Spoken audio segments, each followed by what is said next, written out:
சரி ப்ரோ, கர்த்தருடைய பரிசுத்த நாமத்துக்கு மகிமை உண்டாதாக.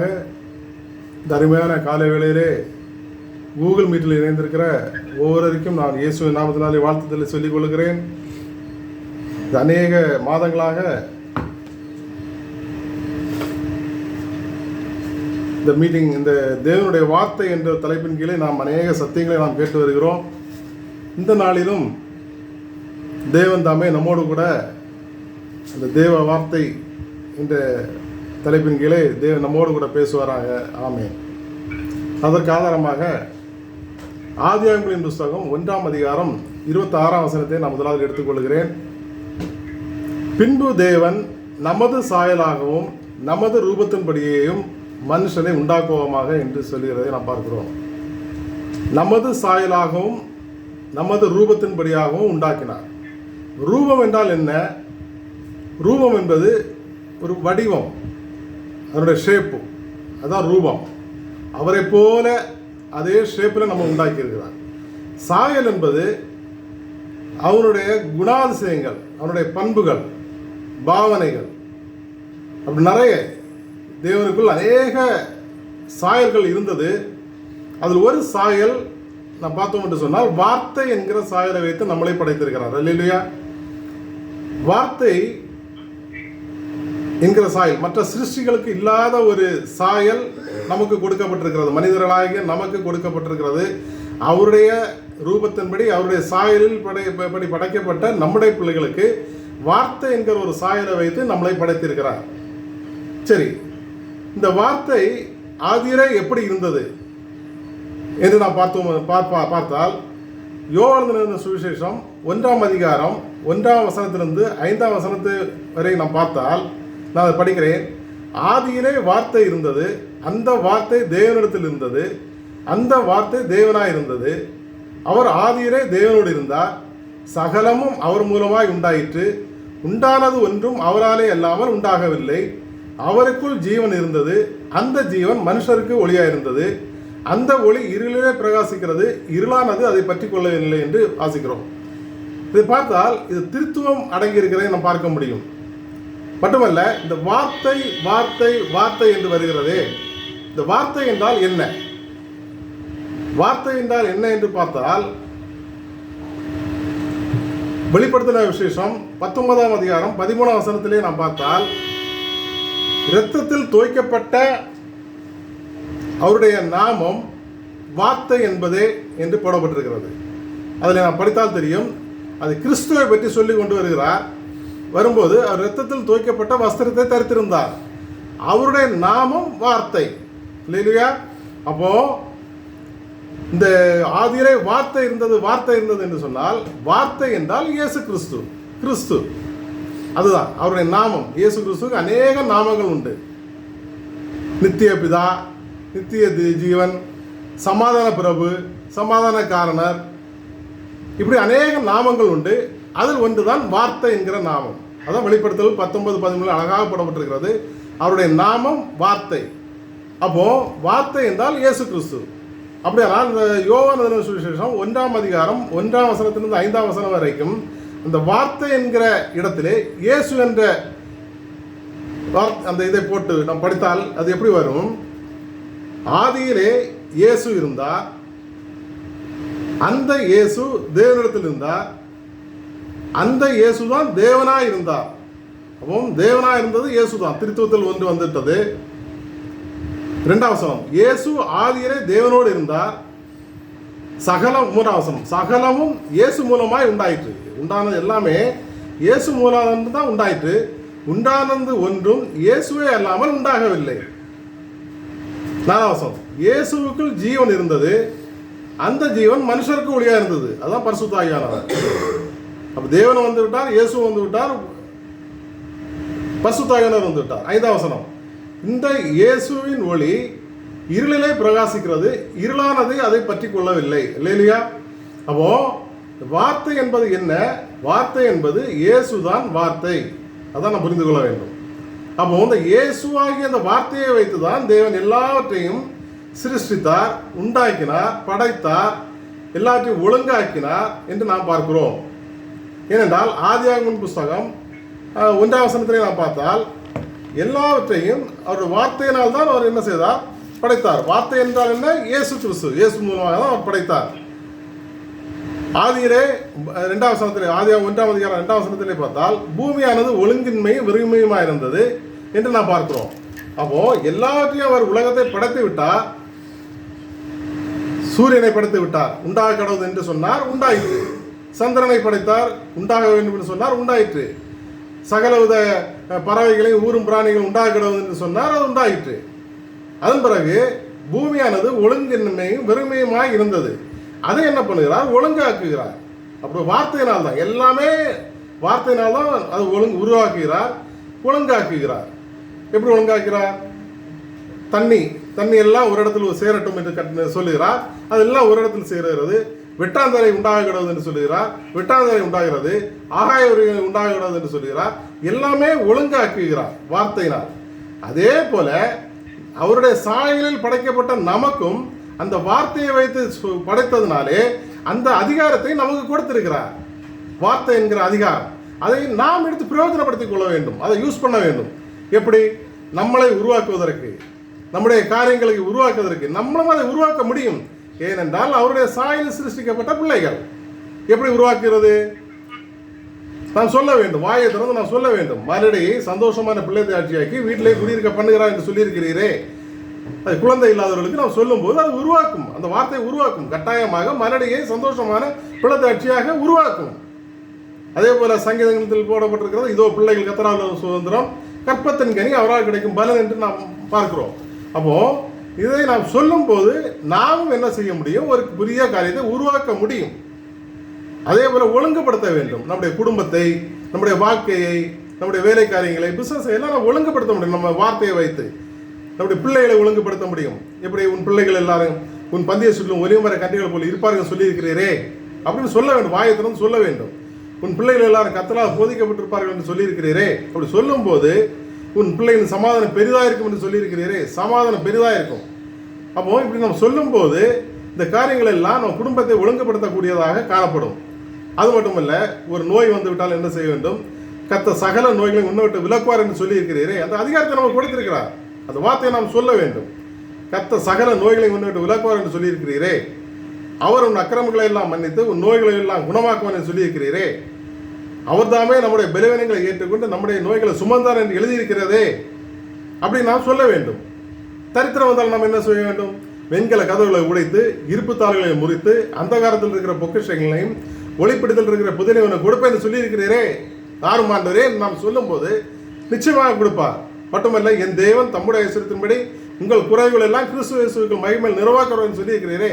அப்படி நம்முடைய வார்த்தைகளை சொல்லும் போது எல்லாம் நம்முடைய வாழ்க்கையில் நடக்கும். வானத்தின் பணிகளை என்னை திறந்து இடங்களார் போக மாட்டோம் என்னை ஆசிரியப்பேன் சொல்லியிருக்கிறீரே.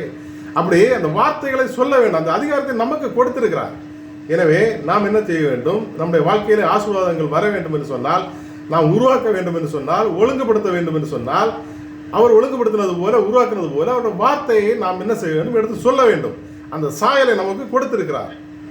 சரி, அதே போல நமக்கு சோதனைகள் வரும்போது நம்ம இந்த வார்த்தைகளை எடுத்து பிரயோஜனப்படுத்த வேண்டும். இயேசு கிறிஸ்துவு கூட சோதனை வந்தது. அவர் 40 நாள் உபவாசம் இருந்தபோது பிசாசானவன் அவரிடத்திலே வருகிறார்.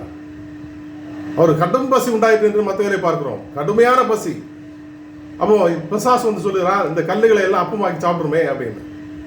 அவர் செய்யவில்லை. பிசாசை கடிந்து கொண்டு அனுப்புகிறார். என்ன சொல்லுகிறார்? மனுஷன் அப்பத்தினாலே மாத்திரமல்ல கர்த்தருடைய வார்த்தையினாலே பிழைப்பான் என்று சொல்லி எழுதியிருக்கிறதே என்று சொல்லுகிறார். அவன் உடனே 2வது வார்த்தையில் என்ன சொல்லுகிறான்? அவன் வசனத்தை, அவனுக்கும் வசனம் தெரியும், அவன் வசனத்தை எடுத்து பேசுகிறான். எப்படி சொல்லுகிறான்? அவரை மேலே ஒரு உப்பரிக்கையின் மேலே கொண்டு விட்டுட்டு கீழே குதியும், உம்முடைய தூதர்களுக்கு கட்டளை இடுவாரு, அவர்கள் உண்மை தங்கள் கைகள் ஏந்தி கொண்டு போவார்களே என்று சொல்லுகிறான். அந்த பிசாசு சொல்லுகிறான். உடனே ஆண்டவர் என்ன சொல்லுகிறார்? உங்கள் தேவனாய கர்த்தரை பரீட்சை பாராதிருப்பாக என்று சொல்லுகிறதை நாம் பார்க்கிறோம். இந்த வசனத்தை வைத்து தான் அவரை மேற்கொள்ள முடியும். அது மட்டுமல்ல, 3வதாக மலையின் மேலே கொண்டு போயிட்டு அவரை நிப்பாட்டி விட்டு சொல்லுகிறான், எல்லாத்தையும் உனக்கு நான் தந்துடுறேன், என்னை மட்டும் பணிந்து கொள் அப்படின்னு சொல்லுகிறான். உடனே சொல்லுகிறான், அப்பாலே போ சாத்தானே, உன் தேவனாகிய கர்த்தர் ஒருவரை தொழுது கொண்டு அவருக்கு ஆராதனை செய்வாங்க என்று எழுதியிருக்கிறது என்று சொன்னோம்னா அவன் போயிட்டான். அப்போ நாம் என்ன செய்ய வேண்டும்? இந்த வசனங்கள் நம்முடைய இருதயத்தில் இருக்க வேண்டும். நாம் இந்த வசனங்களை எடுத்து நாம் பேச வேண்டும். ஒருவேளை சாத்தான் என்ன செய்வான், இன்னைக்கு நமக்கு இப்படிப்பட்ட சோதனைகளை தர மாட்டான். நம்மளை மலைக்கு மேலே கொண்டு உட்கார வச்சுட்டு இப்படி சொல்ல மாட்டான், கல்ல அப்பமாக்கி சாப்பிடுன்னு சொல்ல மாட்டான், நான் உனக்கு இதெல்லாம் தரேன் அப்படின்லாம் சொல்ல மாட்டான். நமக்கு இப்போ என்ன செய்வான், நம்ம எல்லாருடைய இதயத்திற்கும் நான் தெரியும், நாம் தேவனை துதித்து கொண்டிருக்கும் போது, நாம் ஜெபிக்கும் போது, விண்ணப்பங்களை ஏறெடுக்கும் போது, அவரை ஆராய்த்து கொண்டிருக்கும் போது அவன் நமக்குள்ளால என்ன கொண்டு வருவான், எப்பா ஒரு குற்ற உணர்வை அவன் கொண்டு வருவான். எந்த குற்ற உணர்வு, நம்ம ஆராய்த்து கொண்டே இருப்போம். என்ன செய்வான், எப்பா நீ என்ன ஆராதனை எப்படி ஆண்டவர் கேட்பாரு, நீ தான் நேற்று இந்த பாவம் செய்தியே, இந்த தப்பு பண்ணியே அப்படி என்று சொல்லி அந்த குற்ற உணர்வை நம்மை கொண்டு வருவான். குற்ற உணர்வை கொண்டு வருவான். நமக்கு இந்த அநேகருடைய வாழ்க்கையில் காணப்படும் அந்த குற்ற உணர்வு தான். நாம் என்ன செய்ய வேண்டும், அப்பாலை போ சாத்தானே என்று நாம் சொல்ல வேண்டும். சொல்லி என்ன செய்ய வேண்டும், எப்பா நான் இயேசுவின் நாமத்தினாலே அவருடைய இரத்தத்தினாலே கழுவப்பட்டவன், நான் அவருடைய பிள்ளை. வேதம் சொல்லுகிறது, நீதிமான் 7 தரம் விழுந்தாலும் எழுந்திருப்பான். எப்பா நான் நீதிமான், நான் விழுந்தாலும் எழுந்திருப்பேன். நான் அந்த சீட்டிலே விழுந்து கிடக்கிறவன் கிடையாது, நான் எழுந்திருப்பேன். நான் பரிசுத்தவான், நான் நீதிமான், என்னதான் இருந்தாலும் நான் இயேசுவின் பிள்ளை என்று சொல்லி அவனை கடிந்து கொள்ள வேண்டும். கடிந்து கொள்ளும் போது அவன் என்ன செய்வான், போய்விடுவான் என்று நாம் பார்க்கிறோம். எனவே எல்லா விதமான அதிகாரமும் எல்லா விதமான ஆளுகையும் நம்முடைய நாவில் தான் இருக்கிறது, நம்முடைய வார்த்தையில் தான் இருக்கிறது. எனவேதான் அதை உபாகமன் பழைய ஏற்பாட்டு காலத்திலே ஆண்டவர் கொடுத்து விட்டார்.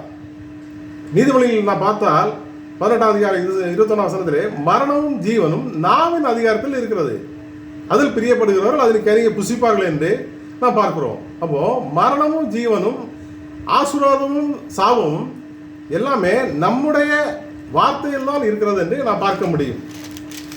அப்போ இந்த வார்த்தைகளை நாம் என்ன செய்ய வேண்டும், நாம் பேச வேண்டியவர்களாக காணப்படுகிறோம்.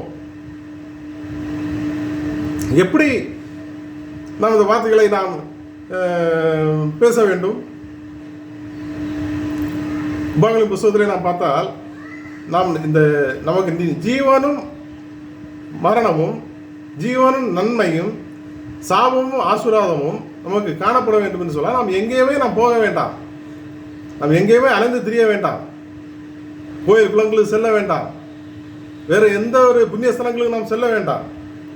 அதான் போடப்பட்டிருக்கிறது. உபாகமத்தின் புத்தகம் 30ஆம் அதிகாரம் 12ஆம் வசனத்தை நாங்கள் அதை கேட்டு அதன்படி செய்யும் பொருட்டு எங்கள் நிமித்தம் வானத்துக்கு ஏறி அதை எங்களுக்கு கொண்டு வருகிறவன் யார் என்று சொல்லத்தக்கதாக அது வானத்தில் உள்ளதும் அல்ல, அது எங்கேயோ இருக்கிறது. வானத்தில் இருக்கிறது ஆசீர்வாதம் எல்லாம் பரலோகத்தில் தான் இருக்கிறது.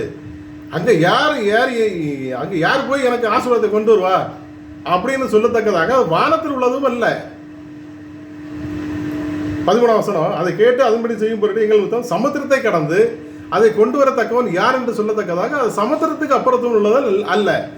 ஆசீர்வாதங்கள் வானத்தில் ஏறி அங்கிருந்து கொண்டு வரதுக்காக அங்கே உள்ளதும் இல்லை, சமுத்திரத்தை கடந்து அங்கே போய் அலைஞ்சு எடுத்து நாம் ஏதாவது கிரியை பண்ணி அதை கொண்டு வருவதற்கதாக நம்முடைய வாழ்க்கையில் அபியாசப்படுத்திக் கொள்ளத்தக்கதாக சமுத்திரத்தை கடந்து செல்லத்தக்கதாக அப்படிப்பட்ட இதுவும் கிடையாது. அது இதே வசனத்தை அப்போஸ்தலனாகிய ரோமருக்கு எழுதும் போதும் அதை எடுத்து ஞாபகப்படுத்தலாம். ரோமர்கள் நிருபம் 10ஆம் அதிகாரம் 6ஆம் வசனத்து 8ஆம் வசனத்திலே இதை அவர் ஞாபகப்படுத்துகிறதை நான் பார்க்கிறோம். அப்போ எங்கேயுமே நான் போக வேண்டாம், எங்கேயுமே போக வேண்டாம். அது என்ன பண்ணுகிறது, நம்முடைய வாயின் வார்த்தைகள் தான் காணப்படுகிறது என்று நான் பார்க்க முடியும். இல்லையா? எனவே நாம் என்ன செய்ய வேண்டும், நம்முடைய வார்த்தைகளை நாம் என்ன செய்ய வேண்டும், எடுத்துக்கொள்ளணும். 14ஆம் வசனத்திலே போடப்பட்டிருக்கிறது, நீ அந்த வார்த்தையின்படி செய்யும் பொருட்டு அது உனக்கு மிகவும் சமீபமாய் உன் வாயிலும் உன் இதயத்திலும் இருக்கிறது. எங்கேயும் நாம் போக வேண்டாம். அது எங்கே இருக்கிறதா, அந்த ஆசீர்வாதமும் ஜீவனும் நன்மையும் மரணமும் எல்லாம் எங்கே இருக்கிறதா, உன் வாயில் இருக்கிறது. இல்லையா? உன் இருதயத்தில் இருக்கிறது. உன் இருதயத்திலும் உன்னுடைய வாயிலும் இருக்கிறது என்று நாம் பார்க்கிறோம். பழைய காலத்தில் நம்ம ஏதாவது சோதனை வந்துட்டா என்ன பண்ணுவோம், உடனே நாம் என்ன செய்வோம், யாருக்காவது ஒரு லெட்டர் எழுதுவோம். ஜெப கோபுரம் ஜெபஸ்தலங்களுக்கு நாம் என்ன செய்வோம், லெட்டர் எழுதுவோம். இப்போ ஒரு திடீர்னு ஒரு ஃபீவர் வந்துருச்சு, ஜுரம் வந்துருச்சு, ஒரு லெட்ரு. பழைய காலத்துலனா லெட்ரு எழுதி அதை 3 நாள் கழிச்சு கிடச்சி அவங்க அதுக்கப்புறம் ஜெபிச்சு அதுக்குள்ளார எங்கே என்ன செய்யறோம், உயிர் போயிடும். ஆனால் நமக்கு என்ன செய்கிறாரு, அந்த பிரமாணத்தை அப்பவே கொடுத்துட்டார். பழைய ஏற்பாட்டு காலத்தில் இயேசு கிறிஸ்து பிறக்கிறது முன்னாடியே கொடுத்து விட்டார். உபாகமம் புத்தகத்திலே கொடுத்து விட்டார். தேவன் எல்லா பிரமாணத்தையும் நமக்கு கொடுத்து விட்டார். ஆனால் இவ்வளவு நாளும் நாம் என்ன செய்தோம், அதை அறியாமல் இருந்தோம். எல்லா விதமான உலகத்தில் உண்டாக்கும் போது அவனுடைய எல்லா விதமான காரியங்களையும் எல்லா விதமான பிரமாணங்களையும் அவர் கொடுத்து விட்டார். இப்போ தேங்காய் மேலிருந்து விழுகிறதுன்னு சொன்னால் அது நேராக கீழே விழுகிறது. ஏனென்றால் பூமிக்கு ஈர்ப்புத்தன்மை அந்த பிரமாணத்தை கொடுத்து விட்டார். ஆனால் எவ்வளோ டன் வெயிட் உள்ள ஏரோப்ளேன் மேலே பறக்கிறது, அது எப்படி பறக்கிறது? அது இப்பொழுதுதான் 1903 தான் கண்டுபிடித்தான் இயேசு கிறிஸ்து. அப்போ மனிதன் தொடங்கி எத்தனையோ 1000 வருஷங்களுக்கு பிறகுதான் அந்த பிரமாணத்தை கண்டுபிடித்துக்கிறான். நமக்கும் இந்த வேத புஸ்தகம் இயேசு கிறிஸ்து பிறப்பதற்கு முன்னாடியே கொடுக்கப்பட்டு விட்டது. எப்பா, ஜீவனும் நன்மையும் மரணமும் தீமையும் உன்னிட்ட தான் இருக்கிறது. உன் வாயின் வார்த்தைகள் உன் இதயத்தில் தான் இருக்கிறது. ஆனால் அதை கண்டுபிடிப்பதற்கு நமக்கு இத்தனை வருஷம் ஆகிவிட்டது. எனக்கு தெரிஞ்சு எனக்கெல்லாம் ஒரு 5-6 வருஷம். அதுவும் பெருமைக்காக சொல்லவில்லை. நம்ம ரொனால்டோ அண்ணன் வந்த பிறகு தான் வார்த்தையை பேசுங்க வார்த்தையை பேசுங்க வார்த்தையை பேசுங்கன்னு சொல்லும்போது தான் நமக்கு அது தெரிகிறது. அப்போ நமக்கு இவ்வளோ நாளாக யாரும் அதை சொல்லித்தரவில்லை. இத்தனை வருஷமாக நாமளும் கிறிஸ்தவர்களாக இருந்திருக்கிறோம். இப்பொழுதுதான் அது எல்லா இடமும் பரவி கொண்டு இருக்கிறது. வார்த்தையை பேசுங்க வார்த்தையை பேசுங்க. ஆனால் இவ்வளோ நாள் என்ன பண்ணி கொண்டிருந்தோம்? நாம் மற்றவர்களுக்கு ஜபிப்பதற்கு ஒவ்வொருத்தருக்கும் ஜபத்தில் தாங்கலாம், அவர் தவறில்லை. ஆனால் நாம் எல்லாற்றுக்கும் மற்றவர்களை சார்ந்து கொண்டிருந்தோம். லெட்டர் எழுதி கொண்டிருந்தோம், ப்ரேயருக்கு அப்படி பண்ணி கொண்டிருந்தோம், இப்படி நம்ம வருத்தி கொண்டிருந்தோம். ஆனால் நாம் என்ன செய்ய வேண்டும்? ஒன்றும் செய்ய வேண்டாம். நாம் என்ன செய்ய வேண்டும்? நம்முடைய வாயின் வார்த்தைகள், நம் வாயின் வார்த்தைகளை நாம் என்ன செய்ய வேண்டும்? சொல்ல வேண்டும். சொல்லும்போது நம்முடைய வாழ்க்கையில் அது நடக்கும். எனவேதான் நம்ம பார்த்தோம், நோய் வந்தால் என்ன செய்ய வேண்டும்?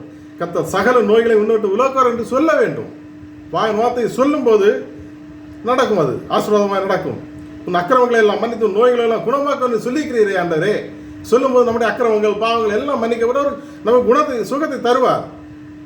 அவர் தாமே நம்முடைய பலவீனங்களை, நீர் என்னுடைய பலவீனங்களை ஏற்றுக்கொண்டீரே, எங்களுடைய நோய்களை எல்லாம் சுமந்தீரே ஆண்டவரே அப்படி அவருடைய வார்த்தைகளை சொல்லும் போது நம்முடைய வாழ்க்கையில் அது நடக்கும். நாம் யாருக்கும் லெட்டர் எழுத வேண்டாம், ஒன்றும் செய்ய வேண்டாம். நம்முடைய வாயின் வார்த்தையில் தான் அந்த வார்த்தை இருக்கிறது. நாம் எல்லாம் சுகம், ஜீவன், மரணம், எல்லாம் ஆசீர்வாதம் எல்லாமே நம்முடைய வாயின் வார்த்தையில் தான் இருக்கிறது. சரி, எனவே இந்த வார்த்தைகளை நாம் என்ன செய்ய வேண்டும்? நம்முடைய இருதயத்தில் எழுதி கொள்ள வேண்டும் என்று நாம் பார்க்கிறோம். இந்த வார்த்தையை நாம் இருதய பலகையில் எழுதி கொள்ள வேண்டும். ஏனென்றால் இனி இந்த வசனம் கிடைக்காத பஞ்சகாலம் வரப்போகிறது. வசனம் கிடைக்காத கொடிய பஞ்சகாலம் வரப்போகிறது. எனவே இப்பொழுதே நாம் என்ன செய்ய வேண்டும்? நம் இருதய பலகையில் எழுதி கொள்ள வேண்டும். மட்டுமல்ல, நான் இப்போ வெளியில் எங்கேயோ நம்ம போயிட்டுருக்கிறோம். அப்போ நம்ம கையில் பைபிள் இருக்காது, நம்ம ஒரு ட்ராவல் பண்ணிகிட்டே இருக்கிறோம். அப்போ ஏதோ ஒரு ஆபத்துக்கு வருகிறது, ஏதோ ஒரு சூழ்நிலைக்கு வருகிறது. அப்போ நம்ம எப்படி இது பண்ணுறது? அவருடைய வார்த்தைகள் நம்முடைய இருதயத்தில் இருக்க வேண்டுமே. அப்போதான் நான் ஜெபிக்க முடியும், அந்த வார்த்தையை வைத்து பேச முடியும். எனவே அந்த இருதயத்தில் நாம் என்ன செய்ய வேண்டும்? அந்த வார்த்தைகளை வைத்துக் கொள்ள வேண்டும். நாம் வெளியிலே போகும்போது ஏதோ ஒரு ஆபத்து வந்து விட்டால் நாம் என்ன செய்ய வேண்டும்? உன் வழிகள் எல்லாம் உன்னை காக்கும்படி உன்னைக்காக தம்முடைய தூரில் கட்டளையிட சொல்லியிருக்கிறீரே அப்படி ஜெபிக்க வேண்டும். அந்த வசனம் தெரிஞ்சாலே நாம் ஜெபிக்க முடியும். உன் பாதம் கல்வி இடராதபடிக்கு அவர்கள் உன்னை தங்கள் கைகள் ஏந்தி கொண்டு போவார்கள் சொல்லியிருக்கிறீரே ஆண்டவரே. அவன் என்னைக்கு கூப்பிடுவான், நான் அவனுக்கு மறுவுத்தொருள் அருளி செய்வேன். ஆபத்தில் நானே அவனுடைய இருந்து அவனை தப்புவித்து அவனை கனப்படுத்துவேன் என்று எழுதியிருக்கிறதே ஆண்டவரே. நான் இந்த ஆபத்தில் மாட்டிக்கொண்டேனே ஆண்டவரே. இந்த வசனம் இப்படி சொல்லுகிறதே ஆண்டவரே. ஆபத்து நானே அவனோடு இருப்பேன் என்று சொல்லியிருக்கிறீர்கள் கர்த்தாவே. அவனை விடுவிப்பேன் என்று சொல்லியிருக்கிறீர்கள் கர்த்தாவே. நீ எழுதியிருக்கிறீரே உண்மையுள்ள வார்த்தைகள் ஆண்டவரே. இந்த வார்த்தைகளை நாம் வைத்து பேசும்போது நமக்கு விடுதலை உண்டாகும், நமக்கு ஆபத்திலிருந்து ஒரு விடுதலை உண்டாகும், எல்லா ஆசீர்வாதம் கிடைக்கும். எனவே இந்த வார்த்தைகளை நாம் என்ன செய்ய வேண்டும்? நம்முடைய இருதய பலகையில் எழுதி கொள்ள வேண்டும் என்று பார்க்கிறோம். அதையும் வசனத்தை நம்ம சொல்லி ஆண்டவர் எழுதி கொடுத்திருக்கிறார். நீதிமொழியின் புஸ்தகம் 3ஆம் அதிகாரம் 3ஆம் வசனம், அதே போல 7ஆம் அதிகாரம் 3ஆம் வசனம், இதிலெல்லாம் ஆண்டவர் நமக்கு எழுதி கொடுத்திருக்கிறதை நாம் பார்க்கிறோம்.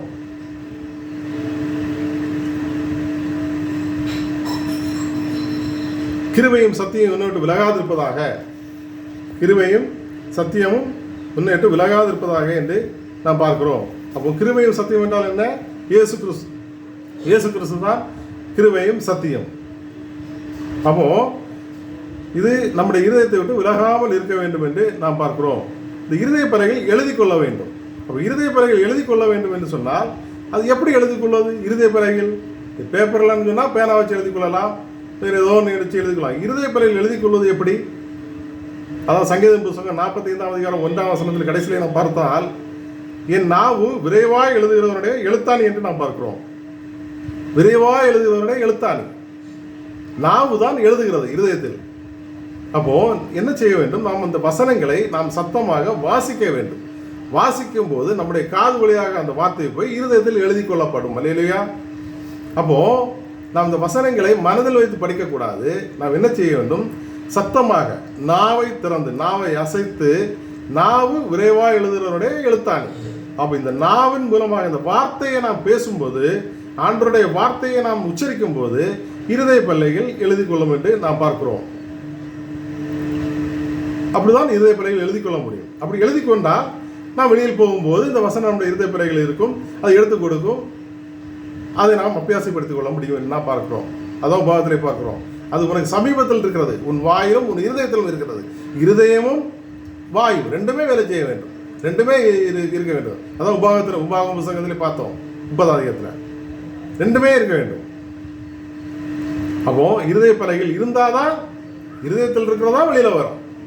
அப்போ இருதய பலகைகள் நான் எழுதி கொள்ள வேண்டும். சரி, இது எப்படி வேலை செய்கிறது என்று நான் பார்த்தால், அது எல்லாரும் நிறைய பேசியிருந்தாங்க, டைம் ஆயிடுச்சு, முடிச்சிடுறேன்.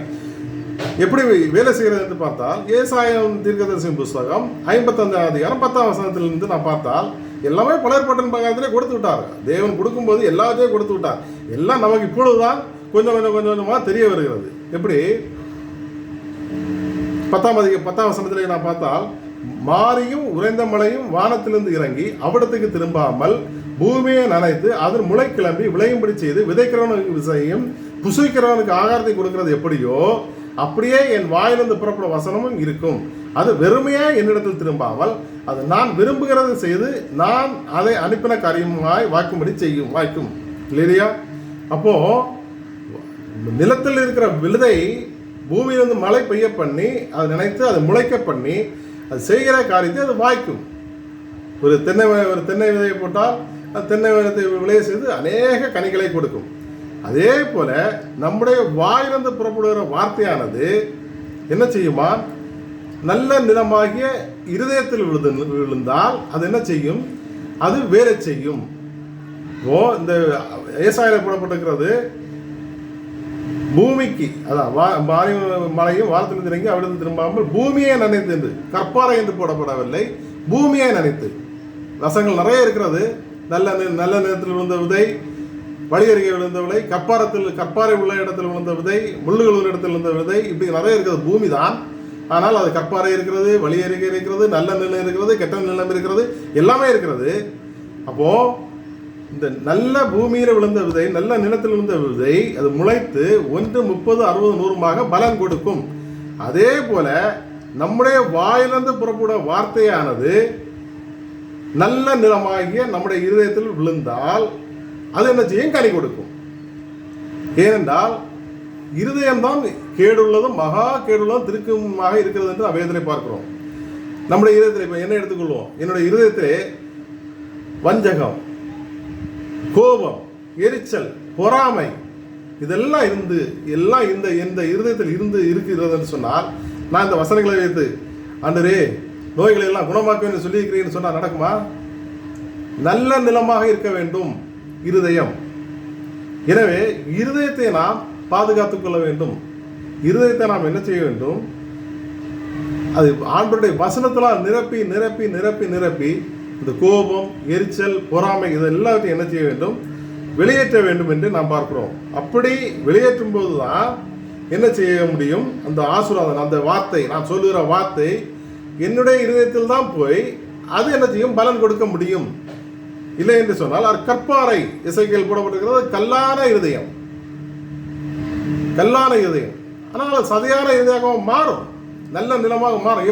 எப்பொழுது ஆண்டவருடைய வார்த்தையை நாம் கேட்டு கேட்டு கேட்டு கேட்டு கேட்டு நாம் உட்கொள்ளும் போது அந்த கோபம், எரிச்சல், பொறாமை எல்லாம் போய் அவருடைய அன்பினால் நிறையப்படும். அந்த அன்பினால் நிறையப்படும் போது தான் இந்த வார்த்தை, நாம் சொல்லுகிற வார்த்தைகள், நாம் என்ன வார்த்தை சொன்னாலும் சரி, எழும்பி நட என்று சொன்னால் நடப்பான், குணமாக என்று சொன்னால் குணமாகுவான். அந்த இருதயம் அது எப்படியாவது வேலை செய்யும். அது வேலை செய்யாமல் என்னிடத்தில் திரும்பாது என்று வேதம் சொல்லுகிறது. திரும்பவே திரும்பாது. நான் ஒரு வார்த்தை சொன்னால் அது நிச்சயமாக அது விழுந்து, அது முளைத்து, அது கனி கொடுக்கும், அநேகருக்கு பிரயோஜனமாக காணப்படும் என்று நாம் பார்க்கிறோம். எனவே நாம் எங்கேயும் போக வேண்டாம், எல்லாமே நம்முடைய வாயின் வார்த்தைகள் தான் இருக்கிறது. எனவே தான் அவரது சாயலில் நம்மளை படைத்திருக்கிறார் இல்லையா? அவரது சாயலில் படைக்கப்பட்டிருக்கிறோம். உபாகமம் புஸ்தகம் 33:29 நாம் பார்த்தால், ரட்சிக்கப்பட்ட ஜனமே, பூமியில் உனக்கு ஒப்பானவர் யார் என்று போடப்பட்டிருக்கிறது. நமக்கு பூமியிலே நமக்கு ஒப்பானவர் யாருமே இல்லை. அதே போல அதுக்கு முந்தின வசனத்தை பார்த்தால், தேவர்கள் உமக்கு ஒப்பானவர் இல்லை, 3 தேவர்கள் உண்டு என்று சொல்கிறார்கள். அதிலையும் போடப்பட்டிருக்கிறது, தேவர்கள் உமக்கு ஒப்பானவர் இல்லை, அவருக்கு ஒப்பானவர் யாருமே இல்லை. அதே போல பூமியிலே ரட்சிக்கப்பட்ட ஜனமே, உனக்கு ஒப்பானவர் யாருமே இல்லை. ஏனென்றால் அவரது சாயல் நமக்குள்ளாலே இருக்கிறது, இல்லையா? ஆனால் நாம் அதை எடுத்து பிரயோஜனப்படுத்தி தெரிந்து கொள்ள வேண்டும். நம்முடைய வாயின் வார்த்தைகளை வைத்து நாம் என்ன செய்ய வேண்டும்? நாம் அதை யூஸ் பண்ண தெரிந்து கொள்ள வேண்டும் நாம் பார்க்கிறோம். இப்படி இருக்கும்போது எல்லா விதமான ஆசீர்வாதமும் நம்முடைய வாழ்க்கையிலே கிடைக்கும். மரணமும் ஜீவனும் நன்மையும் ஆசீர்வாதமும் எல்லாம் நமக்கு கிடைக்கும். எப்படி? இந்த வார்த்தை என்கிற சாயலை நமக்குள்ளால வைத்து படைத்திருக்கிறார். அதை எடுத்து பிரயோஜனப்படுத்திக் கொள்ளும் போது, நாம் அதை அபியாசப்படுத்திக் கொள்ளும் போது, அந்த இருதயத்தை நாம் நல்ல முறை பாதுகாத்து கொண்டால், அந்த வார்த்தை இருதயத்தில் விழுந்து அது 1, 30, 60, 100 கனி கொடுக்கிறது போல நம்முடைய வாழ்க்கையில் எல்லா விதமான ஆசீர்வாதத்தையும் கொண்டு வரும். எனவே சாபம் மற்ற எல்லா காரியமும் மற்றவர்களால் வருகிறது என்று நினைத்து கொள்ள வேண்டாம். மரணமும் ஜீவனும் நாவின் அதிகாரத்தில் தான் இருக்கிறது என்று நாம் பார்க்கிறோம். எனவே நாம் இந்த வார்த்தையை நல்லபடியாக பார்த்து, மத்திய எழுதின சுவிசேஷம் 12:37 பார்த்தா, உன் வார்த்தையினாலே நீதிமான் என்று தீர்க்கப்படுவாய், உன் வார்த்தையிலே குற்றவாளி என்று தீர்க்கப்படுவாய் என்பது எல்லாம் நம்முடைய வார்த்தையில் தான் இருக்கிறது. எனவே நம்முடைய வாயின் வார்த்தைகள் நல்லதாகவே இருக்கட்டும்.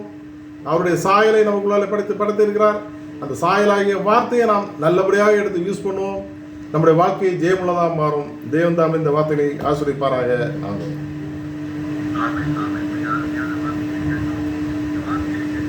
ஒரே ஒரு வசனம் ஞாபகம் வந்துச்சு, அதை நான் படிக்கிறேன். இவ்வளவு நாள் பெரிய வராது யோவான் 2:10 சொல்றேன். எந்த மனுஷனும் முன்பு நல்ல திராட்சரசத்தை கொடுத்து ஜனங்கள் திருப்தி அளித்த பின்பு ருசி குறைந்ததை கொடுப்பான். நீரோ நல்ல ரசத்தை இதுவரைக்கும் வைத்திருந்தீரே.